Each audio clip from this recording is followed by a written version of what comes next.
Olá, gente, estamos nós aqui para mais uma aula de teologia contemporânea. Eu sou a pastora Gláucia e hoje nós vamos falar sobre mais um teólogo protestante muito importante. Ele tem várias publicações, sobre ele. Vou te contar um pouquinho sobre a história dele. Nós vamos falar sobre o Dietrich Bonhoeffer, tá?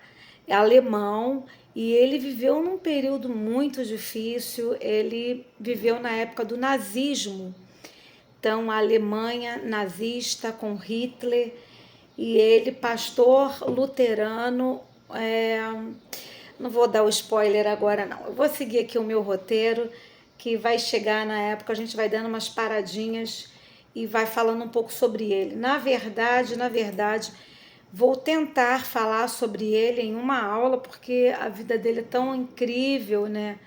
Que realmente, assim, tem muita coisa importante para ser dito e também para ser refletido na nossa caminhada cristã, na nossa vida cristã. Aqueles que desejam o ministério pastoral, né? Na vida ministerial pastoral também, como ele conseguiu viver profundamente a sua fé, radicalmente a sua fé, num tempo que não era favorável a ser um cristão, a professar essa fé. Então, ele nasceu no dia 4 de fevereiro de 1906. Eu vou fazer o seguinte, eu vou fazer agora tipo uma linha do tempo para a gente acompanhar os acontecimentos da vida dele. Depois a gente vai dar algumas outras ênfases, tá bom?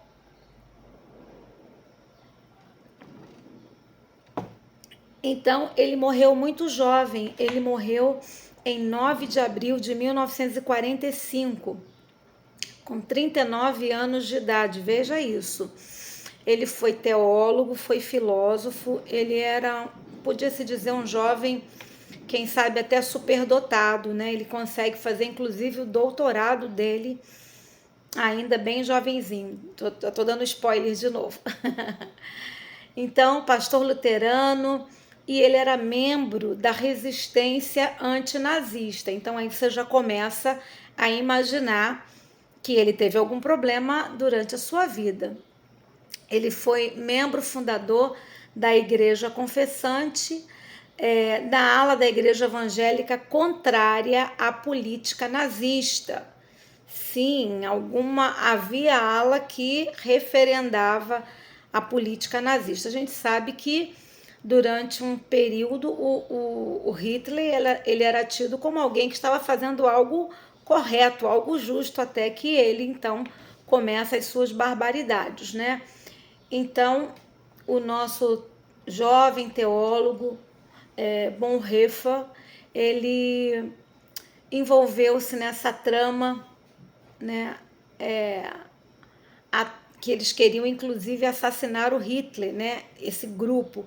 E ele estava ali também, conhecia, participava, não no assassinato do Hitler, mas ele sabia de toda essa movimentação que estava acontecendo. Então, em março de 1943, ele foi preso.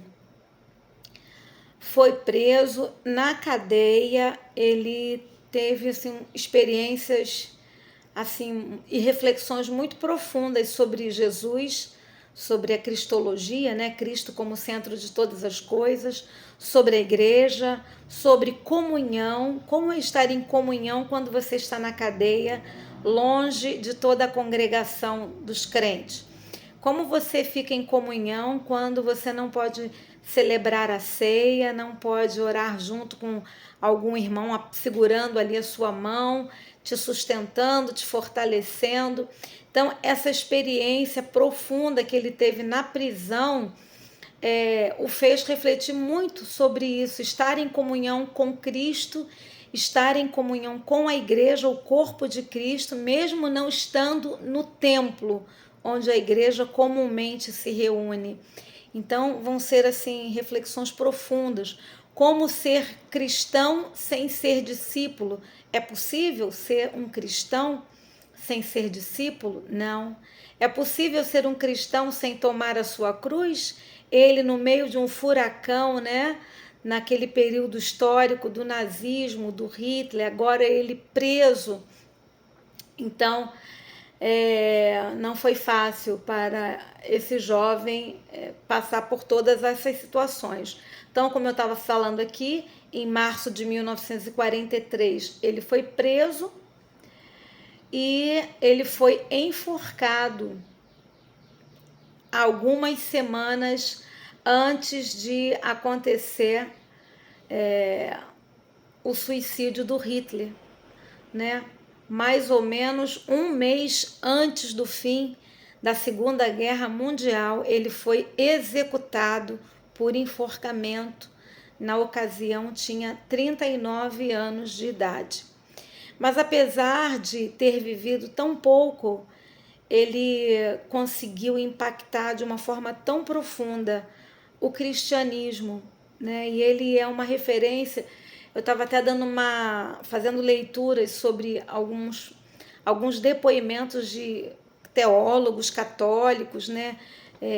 Autoridades católicas sobre o nosso teólogo protestante, e todos assim unanimemente exaltando a Deus pela fidelidade desse jovem, porque ele foi um mártir da fé também, né? Mais um que se soma, que não se dobrou ao sistema odioso, corrupto, mas ficou firme ali até o final, tá?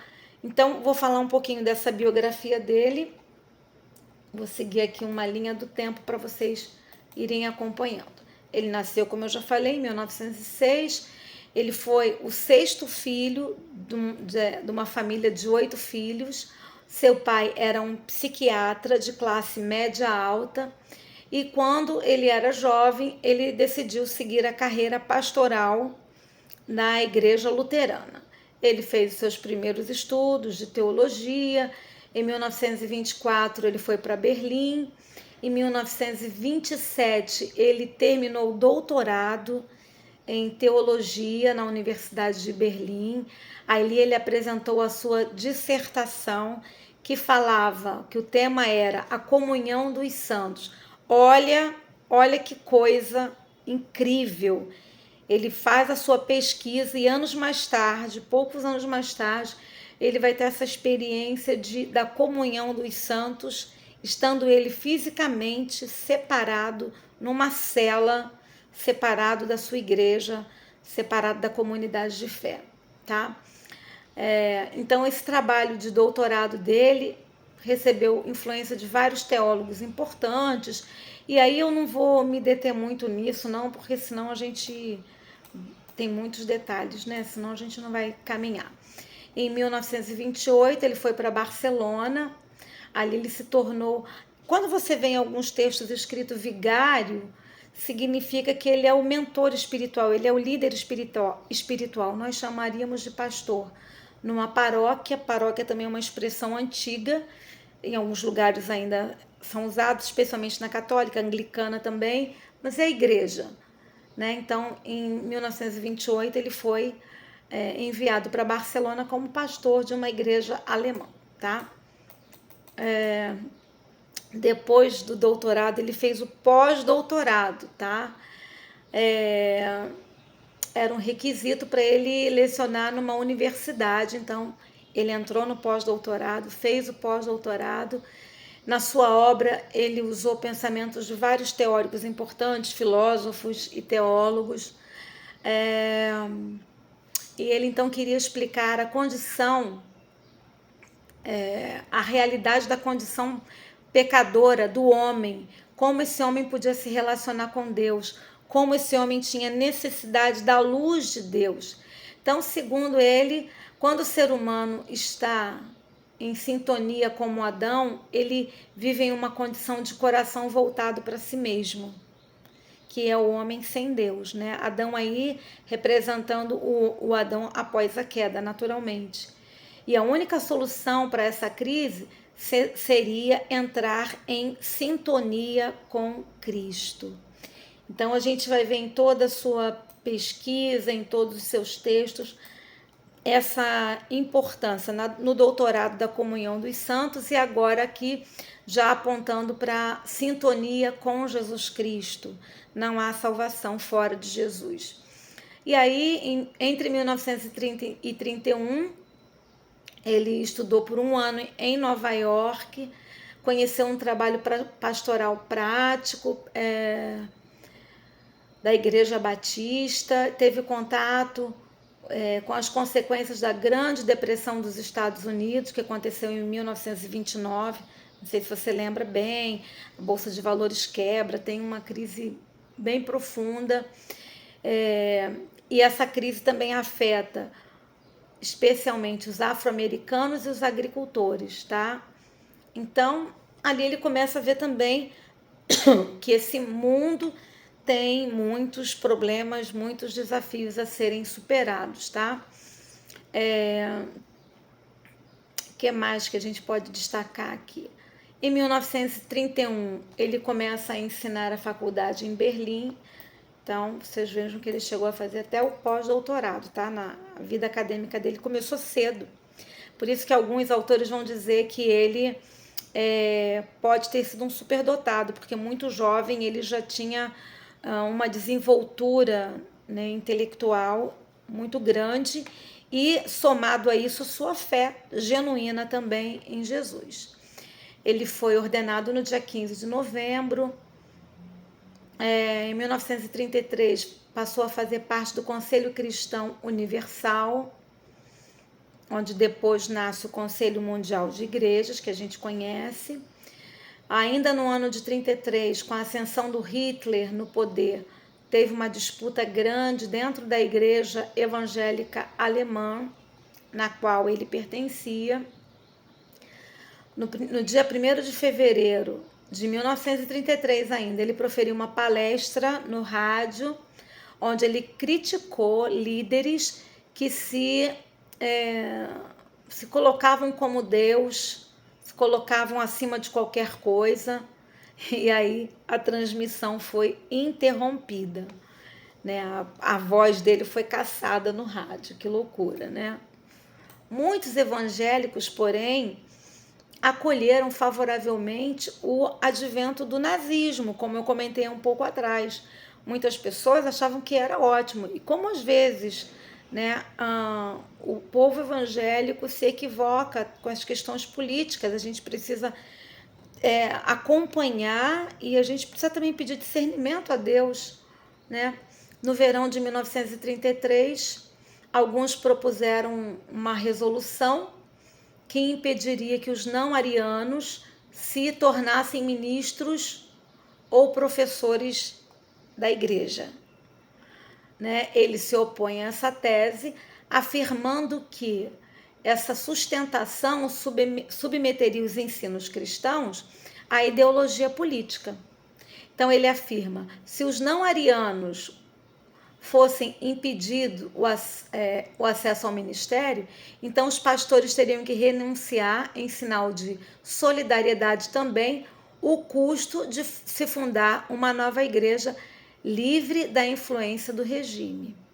Então a gente vê como a questão política da Alemanha começa a pressionar a liderança da igreja, que para entrar em acordo, em aliança com esse pensamento nazista, começa a querer fazer separação dentro da igreja.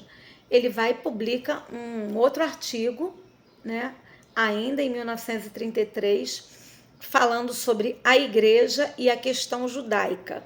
Então, como negar a questão ou separar os judeus se a tradição cristã está absolutamente envolvida com o judaísmo, com o povo judaico, com o povo judeu, né? Toda a história da Bíblia, especialmente do Antigo Testamento, sem mencionar que Jesus era um judeu, né? Então ele começa a mostrar a incoerência com que muitos da liderança da igreja estão levando esse assunto.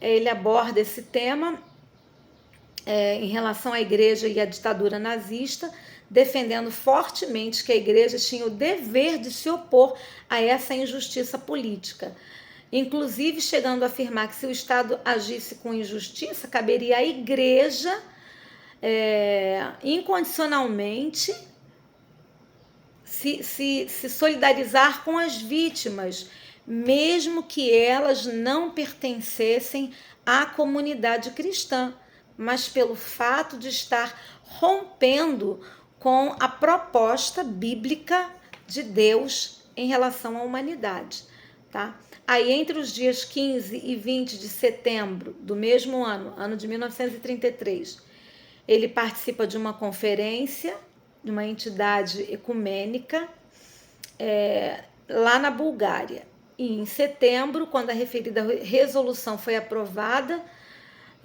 pelo Sínodo Nacional da Igreja Evangélica Alemã, ele decide se mudar para pregar em congregações protestantes de língua alemã na região de Londres.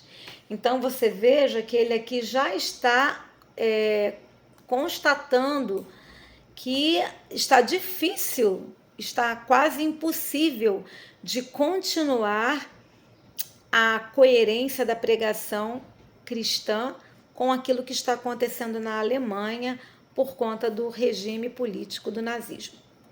Eu volto um pouquinho mais no próximo vídeo.